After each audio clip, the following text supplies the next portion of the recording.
Hello, how are you doing this week? I have to say, I know there's maybe somebody watching who has been not very well at all for a few days and was in hospital. So if you're watching, James, I hope you're feeling a whole lot better now. And we have been praying for you. Well, before I tell you today's story, I have another one of those quizzes. It's a picture quiz. Now, this time we've had, haven't we, who was the most important? This time it's who is paid the most, who makes the most money. So let's start with the first picture. And the first picture is someone who's really, really helpful in Tesco, the person who fills all the shelves. If that person wasn't there, you could walk into Tesco and there'd be nothing to buy. That person gets paid. Now, maybe this will seem like a lot of money to you, but it's not really. That person gets £15,000 a year. Now, the next person, this is a nurse. Now, if you were in hospital, a nurse is the most important person because they're always looking after you, they're always looking out for you, and they're always there. Now, a nurse, when they start in a hospital, they make £25,000 a year. So that's fair, really, I suppose, because sometimes they have to work long shifts, and sometimes they have to work at night time, sometimes they have to work the weekend, so maybe that's fair. The next one, well, this is a teacher, but it's not like you're a primary school teacher. It's a teacher in a secondary school, and it's a teacher who's just starting out teaching. And they get £27,000 a year just when they start. Now, teachers don't just work while you're at school. They have to do loads of marking and all sorts of things later on. So lots of teachers work right into the night time. And I know everybody thinks they get very long holidays, but even in their holidays, they're usually working out what sort of lessons they have to do when they get back to school. But we're going to take a big jump up now. I think you'll recognise the next person. Here he is again. That's Boris Johnson. Now, it's not Boris Johnson who makes this amount of money. It's what he does that makes this amount of money. A prime minister. Now, I'm going to have to look at my figures to make sure I get this right. He gets paid £161,000 a year. Now, that seems like a lot of money. But actually, his work never stops. He can never just go home and say, that's it, I'm finished being Prime Minister till 9 o'clock tomorrow morning. He's like always having to be Prime Minister. So, and he has to make very, very hard decisions. So maybe he's worth his £161,000. Maybe a Prime Minister, it's fair that they get paid quite a lot. Now the next one, she's lovely, isn't she? It's Ariana Grande. Now, of course, nobody pays her every year to be a pop star. She makes money out of singing in different places and things that she does. And last year, she made £20 million. I wonder if that's completely fair. I wonder, what do you think? Now, our last picture is possibly the highest paid footballer in the whole world. This is Lionel Messi. Now, you can't help noticing that the wages have gone up every single time. So the last one was Ariana Grande, £20 million. What do you think Lionel Messi got paid last year? Well, I'll tell you. £60 million. Who can spend that sort of money? Now, if I had started this quiz with what are they worth, I wonder if it would have gone like that. I wonder if it would have started with the lady in Tesco, gone on to a nurse, gone on to a teacher, gone on to a prime minister, gone on to Ariana Grande, and then Lionel Messi. Would that have been fair to say, yes, they're worth that? I wonder. Now, today's story comes from Matthew, and it's not so much about what people are worth. It's about what people got paid and whether they thought it was fair or not. I'm going to go and get my Bible and I'm going to start reading you the story. So here we are. Here's my Bible. And this story is in Matthew chapter 20. And it's another story about the kingdom of heaven. And it's another story that Jesus told to try and explain what the kingdom of heaven was like, that it's different from anything else that we might think about. So this is how the story goes.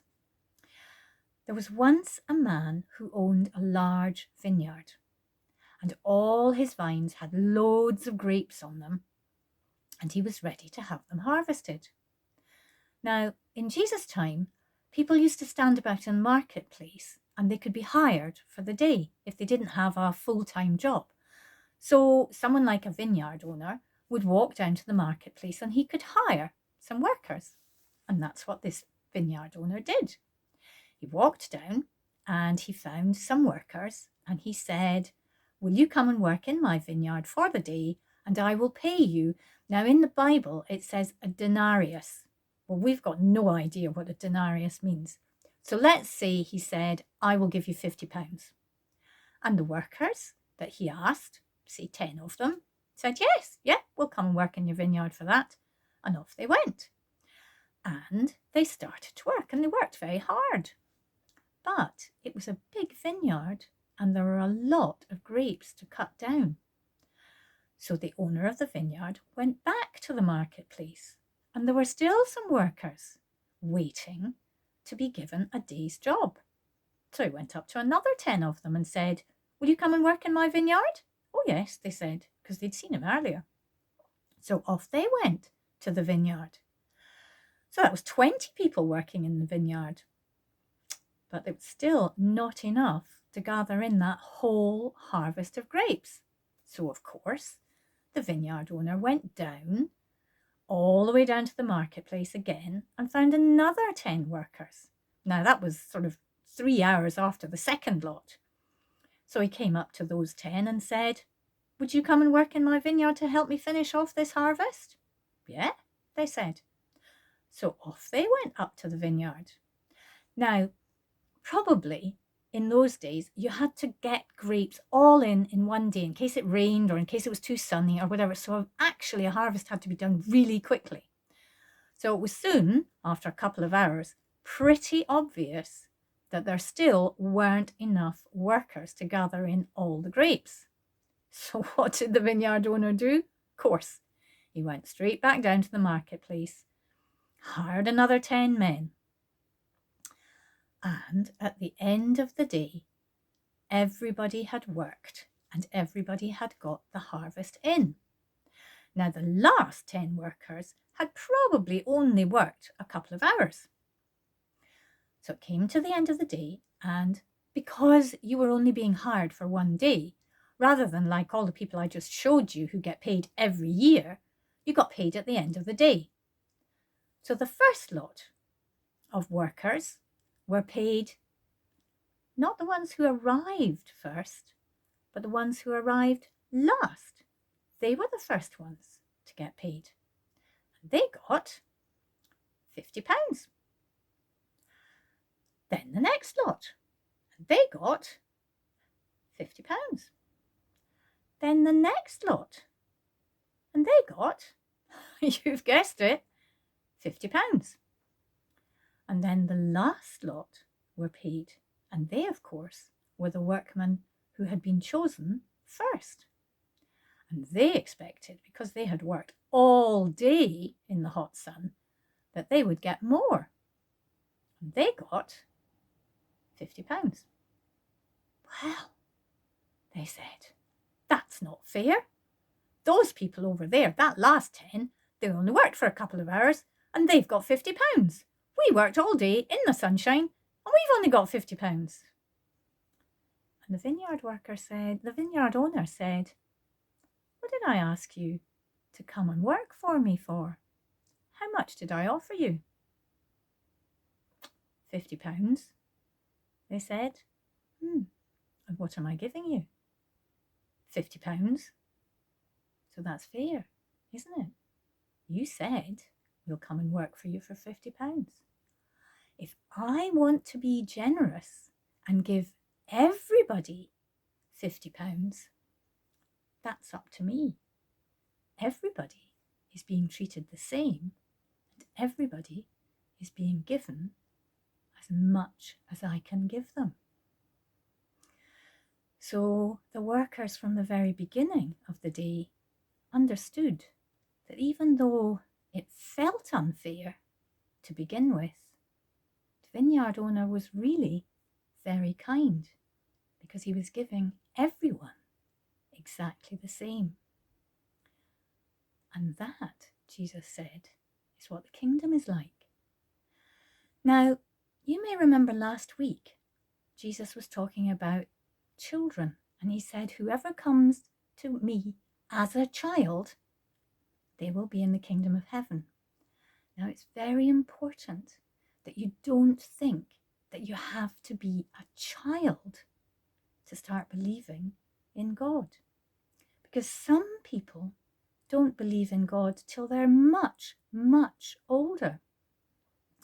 And imagine if God said, well, you spent 50 years not believing in me, so you're only going to get into a little bit of heaven. But this person here, who believed in me since they were 5, well, they've worked much harder, and so they're going to get into all of heaven. They'll get to see absolutely everything. But you only believe for a little bit of your life, so you'll only get to see a bit of heaven. Would that be fair? Of course it wouldn't. So the kingdom of heaven is based on the fact that God wants to give everybody the best. And so when you come to God and you believe in him and you trust him, you have the whole of his wonderful kingdom specially ready for you. And you can believe when you're 5, when you're 25, when you're 45, when you're 65, when you're even older than that. God is ready to give you his whole kingdom whenever you can come and trust him like a child. Not as a child, but like a child. And that is how generous God is.